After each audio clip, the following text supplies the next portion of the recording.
ഒക്കെ ക്ലിയർ ആണ് സാർ. ഒരു ഈച്ച പോലും റോഡിലില്ല. പോസ്റ്റ് ഓഫീസ് ജംഗ്ഷൻ മുതൽ ആതിര ബാർ വരെ ക്ലീൻ. ഓവർ. ഹലോ, സിസേറിയനോ? ഓ, നീണ്ട 16 വർഷത്തെ കഠിനാധ്വാനത്തിന്റെ ഫലമാ. ഡോക്ടർ ഒന്ന് ശ്രദ്ധിച്ചോളേ. കടിഞ്ഞൂലായതുകൊണ്ട് വൈഫിനൊരു ടെൻഷൻ കാണും. കത്തിമുള്ളൊക്കെ ഒന്ന് നന്നായിട്ട് ബാർസോപ്പിട്ട് കഴിയേക്കണേ, എന്നിട്ട് കേറിക്കോ. അല്ല, ഗവൺമെന്റ് ആശുപത്രി ആയതുകൊണ്ട് പറഞ്ഞതാ. പ്രധാനമന്ത്രി വന്നു പോയാൽ ഉടനെ ഞാൻ അവിടെ എത്തും. Over. Sorry, over. Attention to Athira ബാറിന് സമീപം കുറെ മദ്യപാനികൾ കൂടി നിൽക്കുന്നുണ്ട്. ഇമ്മീഡിയറ്റ് ക്ലിയർ ചെയ്യണം.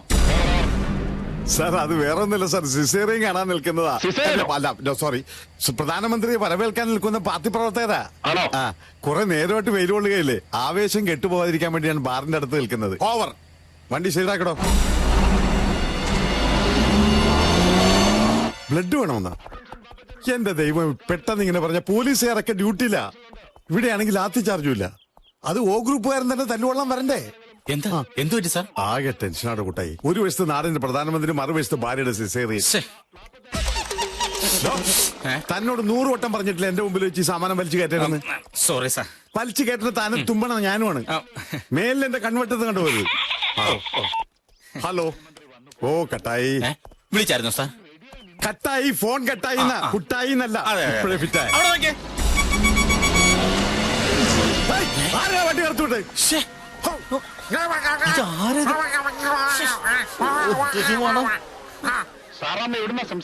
സാറാമ്മയിലാണ് നിന്റെ അമ്മായിയമ്മ. ഞാൻ CI പൊതുവാളാ സംസാരിക്കുന്നത്. ആ ലോറിയിൽ നിന്ന് മണങ്കാരനെ മൂക്ക് കൊത്തിയതാണ്. നീ വേഗം ബ്ലോക്ക് ചെയ്യ്. വണ്ടിയിലേക്ക് കയറോ. Sorry sir. പ്രധാനമന്ത്രിക്ക് പ്രധാനമന്ത്രിക്ക്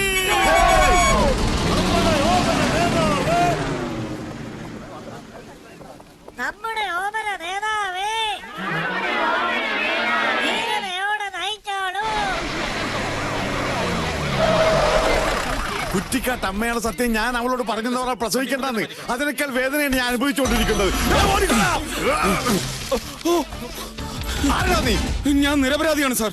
നിരപരാധി എഴുതടാ. അയ്യോ, ഇനിഷ്യൽ എന്താടാ? അതെന്താണ് സാർ? നിനക്ക് തന്തയില്ലേ? അയ്യോ, ഞാൻ ഒരു തെറ്റും ചെയ്തിട്ടില്ല. നിന്റെ പേരെന്താടാ? ഉണ്ണികൃഷ്ണൻ. എന്താടാ വണ്ടിയില്? ഇത് ചാണകം. നിന്റെ ചാണകത്തിന് എന്താണ് ലോകത്തില്ലാത്ത മണം? ഇത് ഒരു പ്രത്യേകതരം വാട്ടുകുളമാണ് സാർ. അല്ല, കൂട്ടുവളമാണ് സാർ. ഈ നാട് നാട്ടിച്ച് വേസ്റ്റ് കൊണ്ട് നീ ഏത് കോത്താഴത്തേക്കടാ പോകുന്നത്? കോത്താഴത്തേക്കല്ല, കോട്ടപ്പുറത്തേക്ക്. അവിടെ ആർക്ക് പുഴുങ്ങി തിന്നാൻ? അയ്യേ, ഇത് അങ്ങനെ അങ്ങ് പുഴുങ്ങി തിന്നാൻ പറ്റില്ല സാർ. നമ്മൾ നില ഉഴുതു മറിച്ച് വിത്ത് പാകി അതിങ്ങനെ ഞാറായിട്ട് വരുമ്പോ അത് പിരിച്ചു നട്ട അതിന് ചുറ്റി ഈ വളം ഇങ്ങനെ ഇട്ടുകൊടുത്താൽ നെല്ല് കൊലച്ചു വീഴും. ആ നെല്ല് പുഴുങ്ങി ഉണക്കി കുത്തി അരിയാക്കി ആ അരി വേവിച്ച് ഉരുള ഉരുട്ടി ഇങ്ങനെ ഇങ്ങനെ ഇങ്ങനെ ഇങ്ങനെ അവന്റെ ഒരു തൊപ്പി എന്റെ കൈ ധരിക്കുന്നത്. ഈ വണ്ടിയെ പിടിച്ച് തെണ്ടിക്കോ. ലോറി ആരെടുക്കും? സാർ എടുക്കും. അത് ഈ ലോറിയുടെ മുതലാളിയാ. മുതലാളി, സാർ വിളിക്കുന്നു. പോയി തൂക്കിയെടുത്തിട്ട് പാടോ. നമസ്കാരം ഉണ്ടാളിയാ. പോലീസായിരുന്നു. ഞാൻ അനുസരണമുള്ളവനാണ്. സത്യം. അല്ല, ഞാൻ പാവമാണ് സാർ.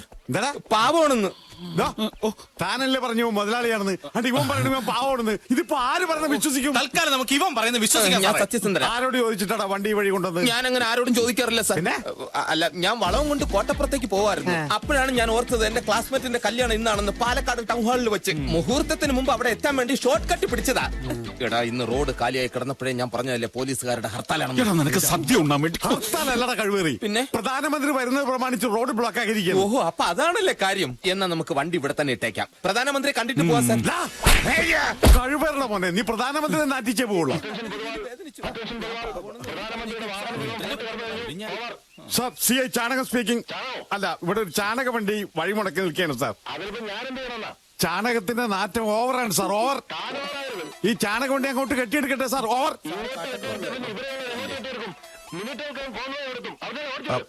എന്തായാലും ഒരു ഉപകാരം ചെയ്യണം സാർ. മന്ത്രിയുടെ കാറിന്റെ 2 ഗ്ലാസ് കയറ്റി വെക്കാൻ പറയണം സാർ. അല്ലെങ്കിൽ മൂക്കിലേക്ക് 2 പഞ്ഞി കഷ്ണം കുത്തി കയറ്റി വെക്കാൻ പറയണം സാർ. ഓവർ. സാറ് പറഞ്ഞത് കേട്ടില്ല, എടുത്ത് മാറ്റണം. ഹലോ, സീസറിന്റെ ബ്രാൻഡ് അല്ല. ഏത് സിസേറിയൻ? എന്ത് സിസേറിയൻ? ഫോൺ വെക്കടാ തേണ്ടി. എടാ, പറഞ്ഞത് കേട്ടില്ലേ? കേട്ട് സാർ. എന്ത് സിസേറിയൻ കഴിഞ്ഞെന്ന്? സിസേറിയൻ വണ്ടി എടുത്ത് മാറ്റണം സാർ. വണ്ടി നിന്നാ പിന്നെ തള്ളണം. എന്റെ പറശ്ശിനിക്കട മുത്തപ്പ, എന്റെ ജോലി പോയിന്നാ തോന്നുന്നത്. ഒന്ന് സഹായിക്കണോ? വേഗം വേണം വേഗം വേണം തള്ളിക്കോ തള്ളിക്കോ കൈ കൊണ്ട് തള്ളടാ. കയ്യിലൊരു മുറിവുണ്ട്, അത് സെറ്റിക് ആവണ്ടെന്ന് കരുതി തളിക്കോ. പെട്രോള് മേടിച്ച് കുളിക്കാം.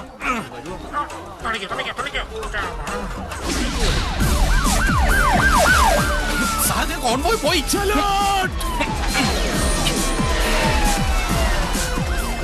ഭാഗ്യത്തിന് നിക്കറുണ്ട്. എടാ നിനക്കറിയോ, ഇന്ന് കല്യാണ പന്തലിൽ പെണ്ണുങ്ങളുടെ ഇടയിൽ വെച്ച് കല്യാണ പയ്യന്റെ പേര് വിളിച്ചു.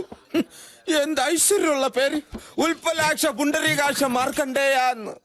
എന്റെ അച്ഛന് ഈ പേരെ കിട്ടിയോളാടെ എനിക്കിടായി. ചുമ്മാതല്ല അയാളെ നാട്ടുകാരെ വളങ്കടി മാധവാന്ന് വിളിക്കുന്നത്. എടാ, ഉൽപ്പലാഷൻ പുണ്ടരീകാഷൻ എന്നൊക്കെ പറഞ്ഞ സാക്ഷാൽ മഹാവിഷ്ണുവിന്റെ പേരാ. പിന്നെ മാർക്കണ്ഡേയൻ എന്ന് പറയുന്നത് ഏതോ വലിയ മുനിയുടെ പേരാ. എടാ, എവിടൊക്കെയോ ഭജനം ഇരുന്നിട്ടാ നീ ഉണ്ടായത്. അപ്പൊ നേർന്നു കാണും നിന്റെ അച്ഛൻ നിനക്ക് വേണ്ടി ഈ പേര്. ഇങ്ങനെ ഒരു പേരിട്ടതിലും ഭേദം ഞാൻ ജനിക്കാതിരിക്കുന്നായിരുന്നു വൃത്തി. എടാ, നല്ലൊരു അച്ഛനായിരുന്നെങ്കിൽ എന്നെ നല്ല വൃത്തിയിലൂടെ കെട്ടിച്ചയച്ചനെ. എടാ, നിനക്കറിയോ, 7ാം ക്ലാസ്സിൽ 6ാമത് തവണ ഞാൻ തോറ്റുന്നപ്പോ എന്റെ കൂടെ ക്ലാസ്സിലെത്തിയവന്റെ 2ാം കല്യാണത്തിന് ഞാൻ പോയത്.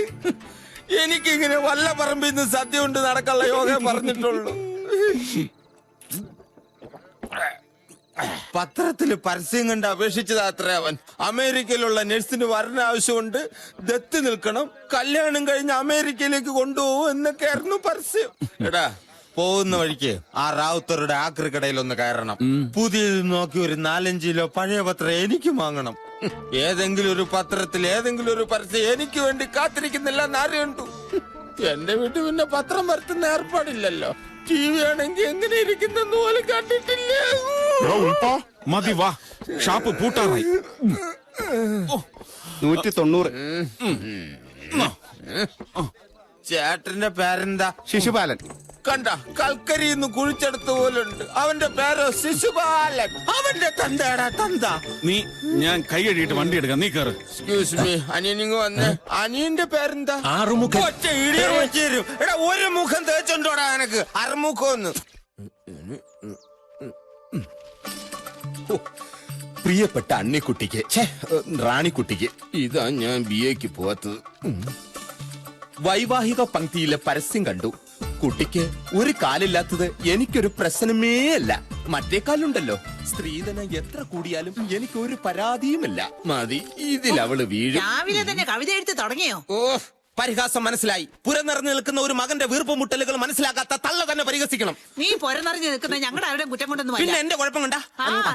ജാതകപ്രകാരം 20ാമത്തെ വയസ്സിൽ നിനക്കൊരു മംഗല്യോഗം ഉണ്ടായിരുന്നു. അന്ന് ഏതായാലും നടന്നില്ല. ഇനി 41 കഴിയണം. അതിനു മുമ്പ് നടന്ന അച്ഛനും കേടാ. നടന്നില്ലെങ്കിൽ എനിക്കാ കേട്. തള്ളയായിപ്പോ, ഇല്ലെങ്കിൽ എല്ലാം ഞാൻ ക്ലിയർ ആക്കിയെന്നെ. ഇപ്പൊ നടന്ന നിങ്ങൾക്ക് കിടന്നില്ലല്ലോ. എനിക്കിത് കേട്. എന്നാൽ ഉടനെ ഒരു കല്യാണം നടത്തി ഞാൻ അയാളെ കേടാക്കി കിടത്തി കാണിച്ചു തരാം. പിന്നെ പറമ്പിൽ പണിക്കാരെത്തി. പേന മാറ്റി വെച്ച് പോയി തൂമ്പ എടുക്ക എന്റെ മോനെ. നിന്റെ ഈ പോട്ടടിയെങ്കിലും ഒന്ന് നന്നാവട്ടെ. അല്ല, അപ്പുറത്തെ തള്ളയുടെ ഹസ്ബൻഡ് മിസ്റ്റർ വളങ്കടി മാധവന്റെ ഒച്ചയൊന്നും കേൾക്കാനില്ലല്ലോ. ആ ഫ്ലാറ്റുകാരൊന്ന് ഒടുക്കത്തെ ചർച്ചയ്ക്ക് വരുമെന്ന് പറഞ്ഞു. അവരെങ്ങാനും തൂക്കിയെടുത്തോണ്ട് പോയാ? അച്ഛൻ കേക്കണ്ട. തള്ള അവിടെ വന്നിരുന്നു. ആ നാക്കൊന്ന് നീട്ടിക്കേ. നിങ്ങളുടെ വാക്യത്തത്ര നാക്കേ ഉള്ളൂ. നിങ്ങളെ കൊണ്ട് ഇങ്ങനെയെങ്കിലും ഒരു പ്രയോജനം ഉണ്ടാവട്ടെ. ഓ, സ്റ്റാമ്പിന്റെ വശം പോയി.